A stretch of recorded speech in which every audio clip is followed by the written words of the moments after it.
going to also get in the latest updates coming in. We can confirm for you that there has now been a loud bang. We're going to presume that's an explosion that's been heard in Dubai. Explosions that have been heard in Riyadh as well. So you've got some of your biggest cities in the Middle East being targeted right now. Abu Dhabi, Dubai, Riyadh, all of them seeing, in fact, explosions being reported right now.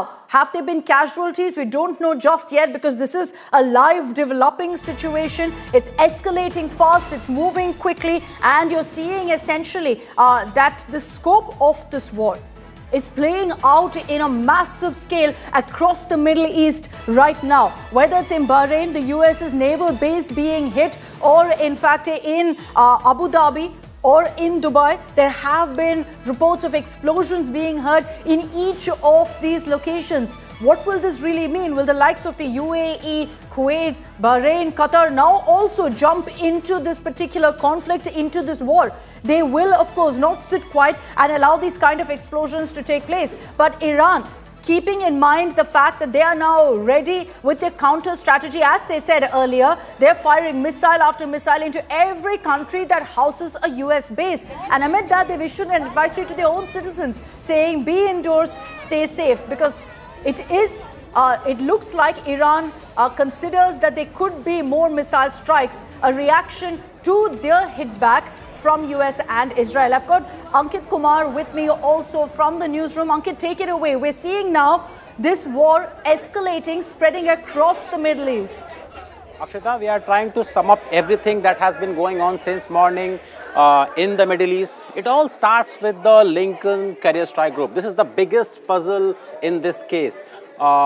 Between 10 and 10:30 local in Tehran today, the American and Israeli aircrafts and missiles struck right at the heart of the Iranian capital. Now, how did they manage it? How did they manage to pull this off? Because Iran, remember, has a sizable air defense options. They have Russian-built air defense missiles. Why did they not work? And the answer to that query lies in this carrier strike group. Remember, when this Abraham Lincoln CSG travels, it does not travel alone. It has thousands of Tomahawk cruise missiles. It has electronic warfare aircrafts, the Warthog, the Growlers, the F-15E strike options. What they do is they neutralize the interception and tracking capabilities, the Growler especially.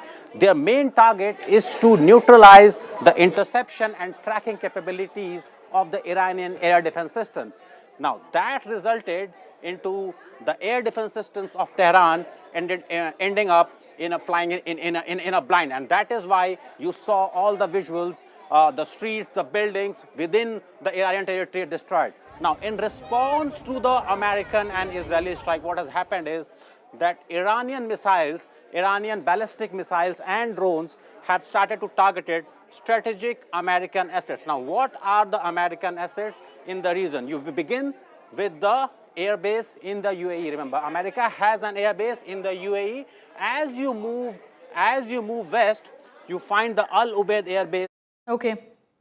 All right. Ankit, I'm going to come back to you. Ankit, explaining to us exactly how these strikes took place hours ago. What started it off? US's Operation Epic Fury and Israel's Operation Roar of the Lion. That's what's triggered what you see right after that, this entire effect of every country in the Middle East seeing explosions of one kind or the other. I'll also highlight for all of our viewers watching this broadcast, anyone looking to travel internationally, do check on your flight status, because across the Middle East now, most countries have closed off their airspace. I can confirm for you that, the likes of Kuwait, Qatar have already closed off their airspace. Of course, Iraq, Iran, Israel, they've also temporarily closed off their airspace. So international flights, if you've got one planned for the next 24 hours or perhaps longer, there could be a challenge in that particular schedule. We already have learned of an Air India flight having returned midway after having taken off from Delhi for Tel Aviv. So just a quick alert there on also flight ops being hit as a result